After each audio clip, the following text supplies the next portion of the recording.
Ex-BBC journalist and author C.J. Grace dealt with the double whammy of her husband's infidelity and breast cancer by refusing to be a victim and keeping her snarky sense of humor. She has a mutated BRCA gene, and this was the second time she'd been diagnosed with the disease. CJ, thank you so much for coming on and sharing your story. Well, thank you so much for inviting me on your show. I have so many questions. You said that was the second time. So if you wouldn't mind, can you take us back to the first time? How old were you? What was going on in your life? And did you have any symptoms? I just did a routine mammogram in 2007, and they found microcalcifications, and those were the beginning of cancer in my left breast. And at that point, I was told I should try and have that test to see if I had the BRCA gene, because my sister had already had breast cancer when she was, I think, 37. I was older. I was in my 50s when I had breast cancer. But it was a shock. I was living a healthy life, I thought, and there it was. It really was a huge curveball. And when it happens the first time, it's a huge shock. So when you were diagnosed that first time, what stage was it? It was stage 1, and I got away with a lumpectomy and radiation, and there was no lymph node involvement, and it was one of those that was estrogen dependent. So that was a different kind of cancer to the one that I had in 2014. That was 7 years later. And when I had cancer the first time, I was married, and at that point I thought my relationship was pretty secure, which it wasn't, but so be it. But anyway, it was a shock, but it wasn't as bad as I had thought it might be. I didn't find that the radiation, obviously it's not fun to go through radiation, but it was manageable. I did the conventional, and I also did alternative therapy as well. I did both. What sort of alternative therapy did you do? At that point, I had supplements that I did. I did IV vitamin C at that time.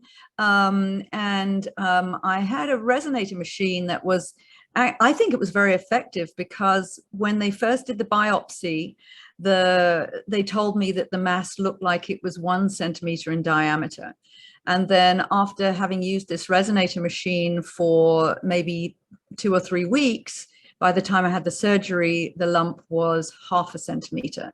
Was that connected? I don't know, but I felt like I was getting good results from that particular machine. It's not something that is accepted by Western medicine. And I will say this, cancer is a crapshoot, and there's no one size fits all answer. So I never would want to presume to tell somebody else how they should deal with their own cancer. Well, you're certainly not doing that. And I have to say, in over 100 interviews and then talking to hundreds, if not thousands of patients over the years, I have never heard of a resonating machine. So what is it and what does it do? Well, there was this was technology that was from the 1940s, developed by somebody called Royal Rife, and it uses frequencies to kill pathogens. And the first pathogen that Royal Rife worked on was TB, and it was very effective. Wow. But then we had antibiotics coming into the scene, and it blew that particular technology out of the water. And in addition, it wasn't particularly liked by the mainstream medical community. Initially, the head of the AMA, a guy called Michael Fishbein, I believe, wanted to buy the patent to Royal Rife's machine, but Royal Rife refused, because he really wanted that to be available to everybody and not patented. He refused. And then they went ahead and tried to ruin him and discredit him, because they didn't want this thing out there. So these days, that particular technology is not accepted by Western medicine, but it has a lot of potential, I believe.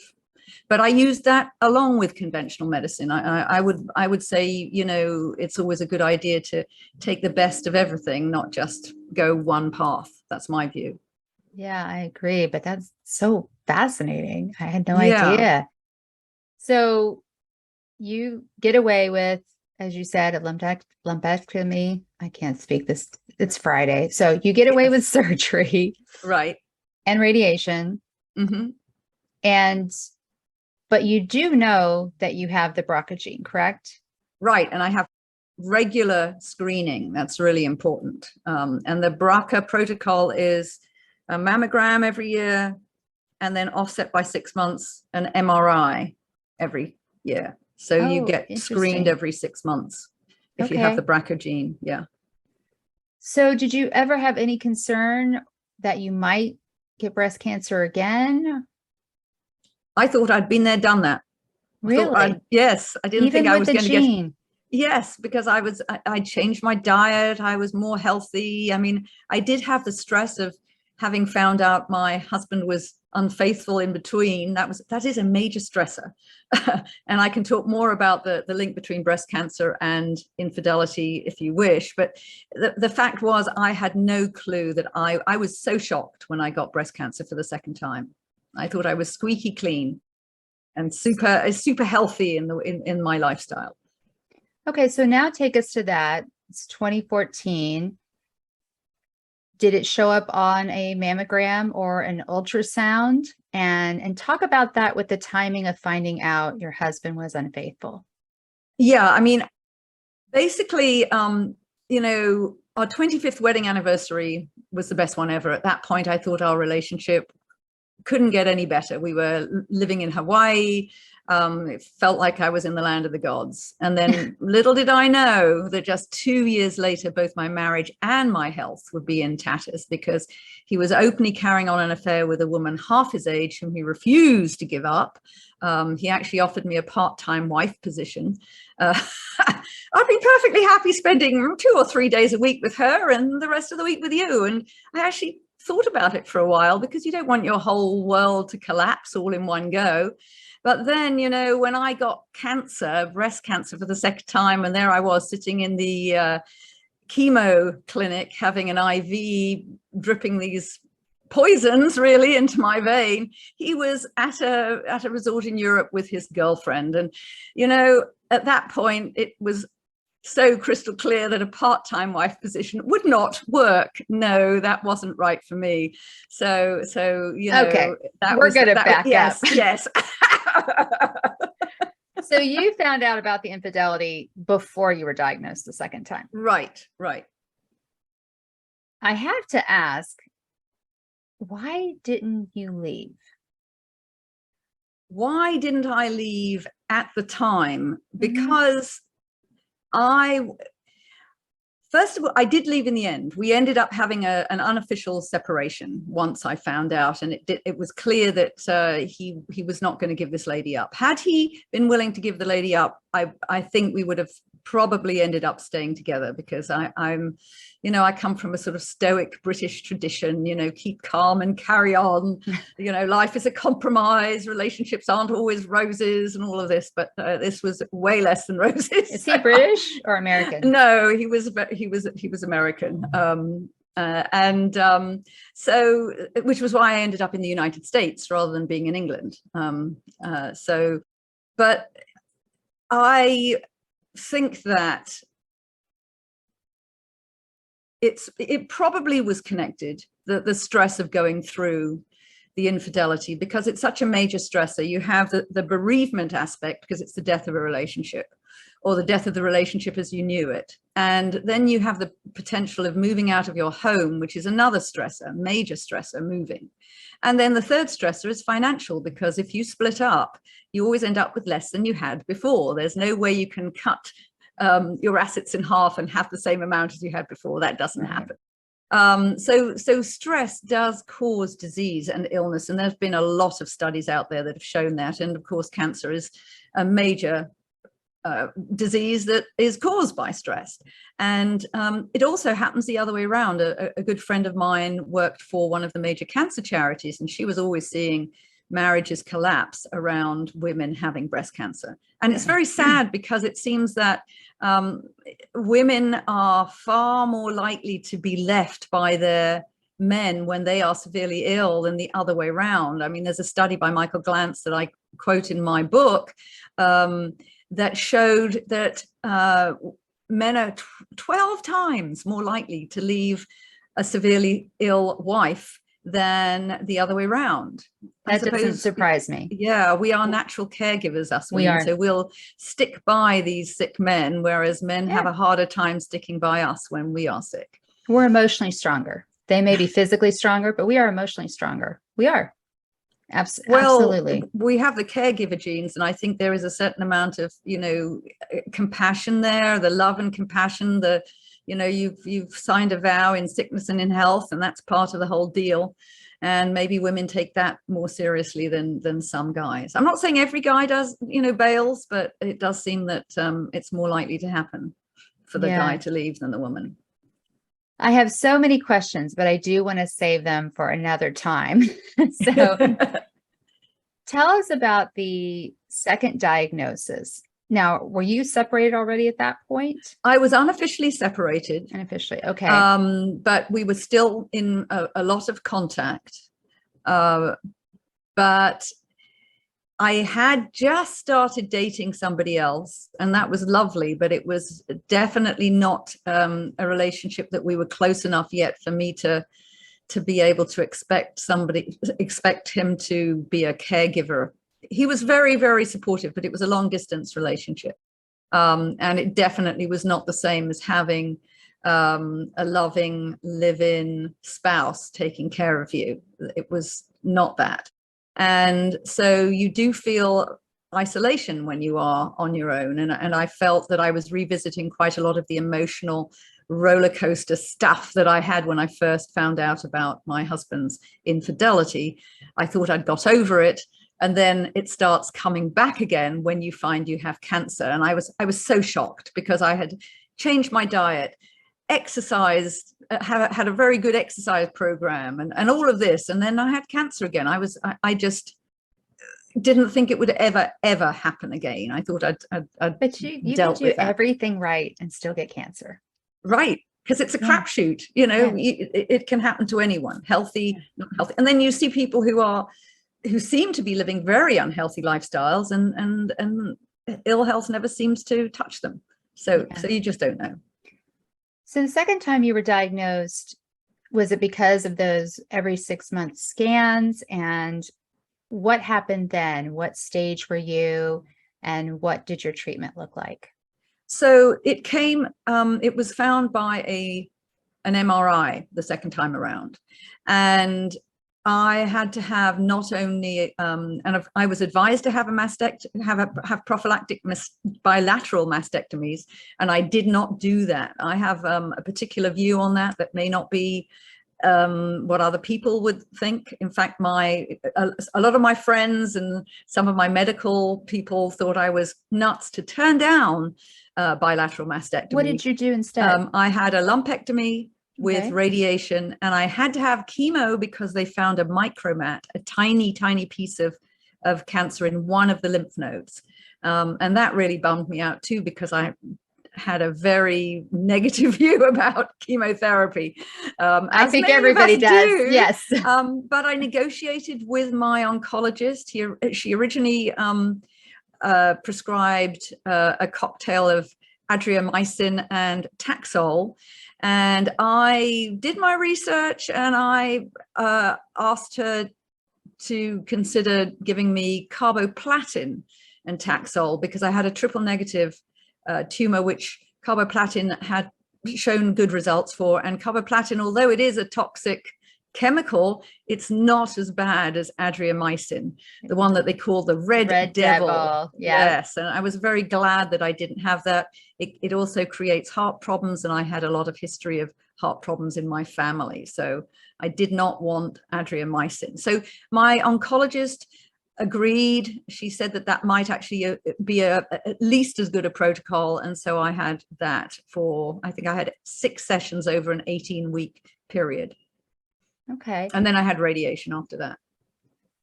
I want to circle back to something you said at the beginning. You were sitting there getting that chemo infusion. You are separated, but you're not divorced. And you had that realization. So, where was your still technically husband at? Where was he at the time? And who was he with? He was with the mistress that he was unwilling to give up in Europe. And, you know, it's funny because several years, well, not several years prior, a couple of years prior, when he started seeing this woman, I had said to him, well, you know, what if I'm ill? Would you come to me if I'm ill, if something happens? And he said, oh, yes. Oh, no, didn't happen. When it actually happened, when I was actually sick, nope, he didn't come back. And actually, I think I was happier without him there, because he was not a caregiving type of person. He was used to being ministered to himself, and it would have been more hassle than help to have him there. He never cooked. He didn't know how to clean up. He expected everything to be done for him. He was that kind of guy. And I certainly wasn't willing to be doing that when I was going through chemo. Of course not. Even though I did have my son with me when I went through chemo, my younger son, I love him to bits. He's a lovely guy, you know. He could not be my advocate. I had to be my own advocate. Nobody else would have understood the details, the choices. I knew that if I wanted to have the right decisions made, I would have to make them myself. And I was grateful that I was in a position that I could actually cope with doing that. One of the other alternative therapies I did, which is also extremely controversial, was IV ozone, intravenous ozone. And there are lots of different types of machines that do that. There are a lot of different variations on it. And as I said, it's not a therapy that will suit everybody. But for me, I felt that I did it while I was going through chemotherapy. And I had so far fewer side effects and reactions compared to all the people I saw in the clinic. It was remarkable. So much so that when I was seeing my radiologist to arrange the radiation therapies after having finished chemo, I was still doing chemo, but I needed to see her to plan the sessions. She looked at me and she said, "You're looking too healthy to be doing chemo. I hope you're not doing something that's negating the effects of the chemotherapy." Well, my hair had all fallen out, so it must have systemically gotten through my system. Exactly. But you know, I didn't say anything because I just did not want to rock the boat. And I didn't do the IV ozone while I was doing radiation, because that is contraindicated, because radiation works by putting free radicals in your system, I believe. Not necessarily that that's healthy, but that's the absolute opposite of what IV ozone does, which is gets rid of those things. But I felt that the IV ozone gave me so much more energy. I only threw up once the entire time I was on chemo, right at the beginning, because I didn't take the the anti-nausea medication quickly enough. It's a bit like when you're going on a boat. If you take the medication on the boat, it's not going to work. You have to take it half an hour before, at least. So you know, that was what I did, and I did a number of other things as well. And I feel like that the IV ozone was exceedingly effective, and they use it in other countries, but it for whatever reason, it's been blocked in the United States, which I think is a shame. I just think that there are some good things in both alternative and conventional medicine, and it's a shame that they're not combined here. Yeah. I understand the Western medical establishment having trouble with some of the choices you made, but you also mentioned your friends, and you chose not to have a bilateral mastectomy. I am very much live and let live. You know, people make their own decisions. You're a grown up. Why did your friends have trouble with that decision? I think it's that, you know, if there's something wrong with a part of your body and you can get rid of it, get rid of it. Maybe that's the view. But I was very concerned about breast implant illness. I didn't want to go flat after a mastectomy, as many women are now choosing to do. The reconstruction surgery is actually more problematic than the actual mastectomy. I don't know whether you know about Nicole Deruda's Facebook support group, Breast Implant Illness and Healing. To date, she has over 170,000 members on that group. This is for breast implant illness. It is very, very real. For example, one of the poster children campaigning about the problems of breast implants is Crystal Hefner, who was Hugh Hefner's widow. And she had breast implants for cosmetic reasons and couldn't understand why she was feeling so unwell. Finally realized that it was the implants. And as soon as she had the explant surgery, got rid of them, then she started to feel a lot better. I believe that Nicole Deruda, the lady who set up the Breast Implant Illness Facebook support group, was bedridden for 6 years before she realized what was wrong. Oh my and God. then now I met her here on Maui one time, and she's fine, but she had her implants removed. And what's sad about that is that, yet again, the mainstream community doesn't really accept the problems of these implants. And my doctors, for instance, never really made it clear to me how dangerous those implants could be. And it's, it's just one of those things that I think people should be aware of. Everybody should do what they feel comfortable with, but breast implant illness is, as I said, very real. So CJ, you have 2 children. Did they get tested for the BRCA gene? No, they haven't been tested. They're both male, so they wouldn't get breast cancer, although they could get breast cancer as men, but yeah, so far they have chosen not to test, but maybe they should. And did your sister get tested after? Yes, she got tested after I found out that I had that gene, and so she got tested. And at that time, I don't know whether you know about the controversy with Myriad and the BRCA gene. They originally had a patent on the BRCA genes, BRCA1 and BRCA2, which they never should have been given because they only discovered it, they didn't invent it. And at that time, the test cost $4,000. And at the time when Angelina Jolie went public about her prophylactic bilateral mastectomy because she had that BRCA1 gene, Myriad owned the patent, and the test was extremely expensive. Then later on, some years later, the Supreme Court struck down the decision to allow them to have a patent on it. And surprise, surprise, now you can have that testing done along with testing for other genetic issues with a blood test that costs about $100 instead of $4,000. Big difference. So that's actually a good thing. That does she have the BRCA gene as well? Yes, my sister has the BRCA gene, but thankfully we have the BRCA2, which isn't quite as bad as the BRCA1. And does she have daughters? She has 2 sons as well. And I don't believe they got tested either. And then we don't know where it came from because our family was killed in concentration camps in the Holocaust. So obligingly, the Nazis killed them off before they had a chance to develop cancer. And so we don't know which side of the family it came from. So there you go. But yeah, it is the BRCA2 gene is a gene that's fairly common in the Ashkenazi Jewish community. And that was my ethnic background. Got it. What was your worst moment in all of it? My worst moment, I think, was when I found out I had cancer for the second time, and that I needed to have chemotherapy for it. That was something that it was.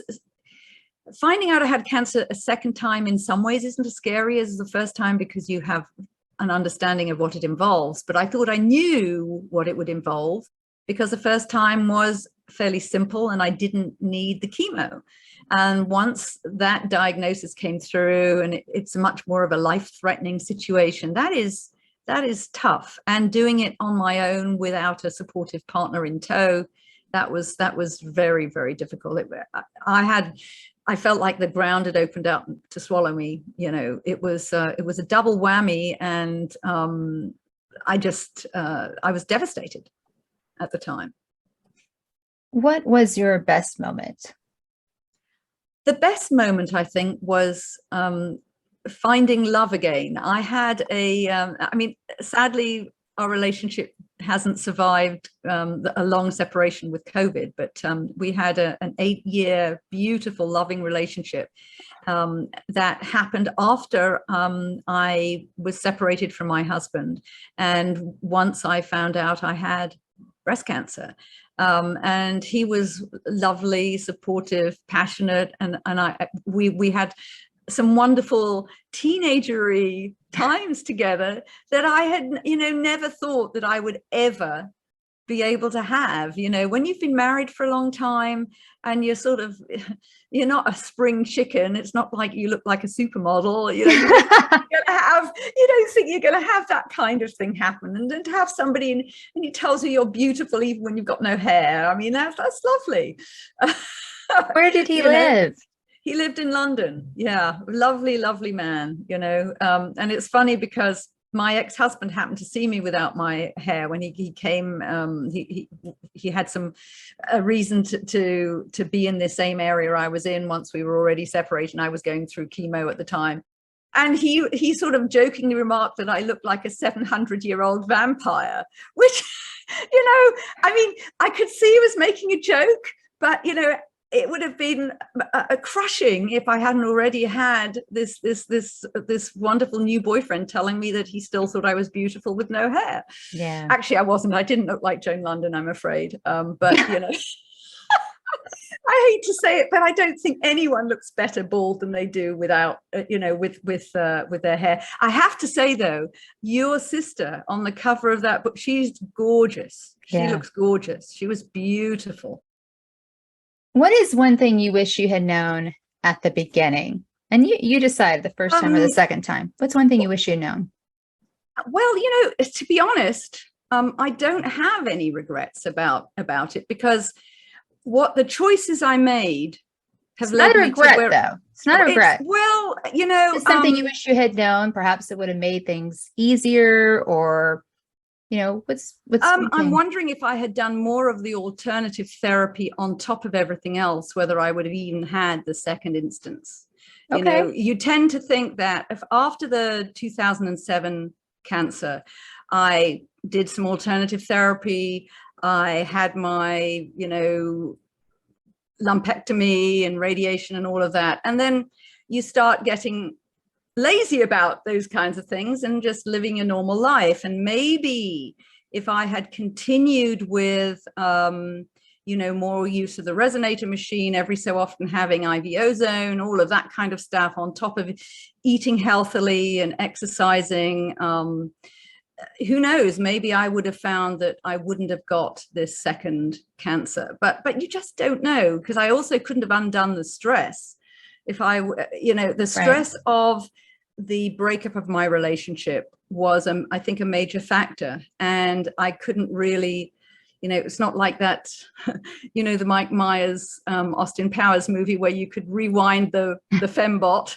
I can't rewind my life and change it, you know, but so that stressor I couldn't have undone. And in many ways, as I said earlier, I'm very glad that it happened, because I didn't realize that I was unhappy in that marriage. And if I hadn't, it's funny, because in my new book, My Wild Ride, How to Thrive After Breast Cancer and Infidelity, in the acknowledgements, I actually thank my ex-husband's mistress, who is now his latest wife, because had she not come onto the scene, I would never have had the life that I have now. I would never have experienced the joy, the love, the creativity, and the freedom that I have now. So I'm actually very grateful to both my ex-husband and his mistress, because they gave me a gift. I didn't realize at the time, but they gave me a gift. And even going through cancer, although it's sort of, people always say, oh yes, what's it teaching you this? And you want to, when you're going through cancer and people say, oh, it's teaching you something, it's a lesson, you actually want to sock them in the face for saying that, because, oh, you want a lesson, you have my cancer then. But the fact is that it does give you a new perspective. If you get through adversity, if you get on the other end of adversity, it is a catalyst to make your life better than it was before. And there's no question. If you could only do one thing, CJ, to change healthcare in the US, what would it be and why? I would integrate alternative medicine with conventional medicine. I would allow some of these blocked technologies to be used because I think they're effective, and allow people more choice in the kinds of treatments that they can have. For example, in China, they integrate traditional Chinese medicine and conventional medicine with no problem. They don't see any problems with that. It's just because it's so much part of their culture to have it is part of their culture. Chinese medicine. Yeah. So I think that it would be a lot better if they were integrated, if it wasn't such a schism. I never even told my doctors that I was using, that I was doing IV ozone. Nor did I tell them that I was using the Rife resonator machine. They would not have thought, they would have thought it was rubbish. But the fact is, you know, one of the things that I will say, whether you could say that maybe these things work because they were placebos, because I believed in them, because the placebo effect is very, very strong. CJ, are you ready for the Thriver rapid fire questions? I think so. Beach, desert, or mountains? Oh, well, I live in Hawaii. No brainer, beach. Beach Boys, Beatles, or Rolling Stones? Well, I have to say none of the above. Baroque classical music. I love it. That's a first. I've had a replacement before, but it's usually from someone who's 20 years old. So what is one word that best describes you? Well, I'd like it to be witty. I hope that's true. I was going to say funny. Yeah, absolutely. Before you die, what is the last song you want to hear? Summertime. Summertime, when the living is easy. That's my song. I love it. Gosh, you can sing too. What about the last meal you want to eat?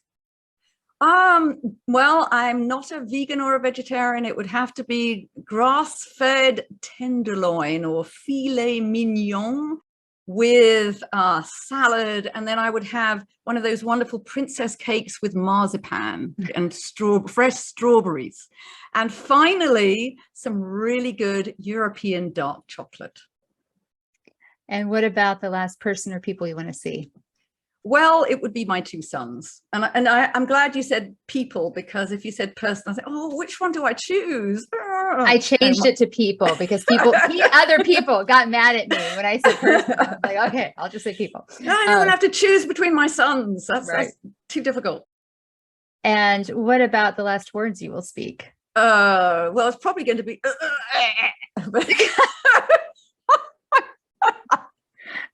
But actually, you know, it would be nowhere to go but up. Oh, God, I like that. And aside from Cancer U, what's one resource you would recommend for cancer patients and caregivers? And please tell people how they can get in touch with you. Well, what I did on my website was I put together some resources that I thought would be very useful for cancer. Oh, cool. And I have a couple of free PDFs. One is about breast cancer, 10 tips to stay sane after a breast cancer diagnosis. And then I have another one about infidelity, which is overcoming infidelity, tools to tame the roller coaster of negative emotions, which also work for going through cancer because you have plenty of negative emotions with that. So I did try to put together some resources on my own website, Cancer Skincare, a reading list, my book, My Wild Ride, How to Thrive After Breast Cancer and Infidelity, has a really heavy duty bibliography. And so I reference almost 70 books in there. And I think that gives people a lot of reading material. Information is power. That was one of my mantras for getting through cancer. That, and if you don't laugh, you cry. So humor and being informed, those are the resources you need. Be informed, feel comfortable with what you're doing, and don't worry about all the unsolicited advice you're going to get. You're going to be besieged with unsolicited advice from people who they get all fire and brimstone. It's like, you're going to die if you don't listen to me. Well, one of the things that I would say to that, because I got so much unsolicited advice, I've got something to show you here. This is my answer. I'm not dead yet. I've got a badge from Spamalot to prove it, because, I didn't follow everybody's advice. People were telling me, oh, the chemo and radiation is toxic and doesn't work. Well, I did it, and other people were saying alternative medicine is pure quackery. Well, I did alternative medicine as well. And, give up this, give up that, give up milk. If you don't give up dairy, you're going to get cancer again. Well, I'm a Brit. I've got to have milk in my tea. So I'm still here. I'm still here. And as I said, I've got that badge to prove it. I wanted to get more of these, but I couldn't find any. I think this now has become a collector's item. eBay. You need to go on eBay. No, you can't find them anywhere. But really? I love it.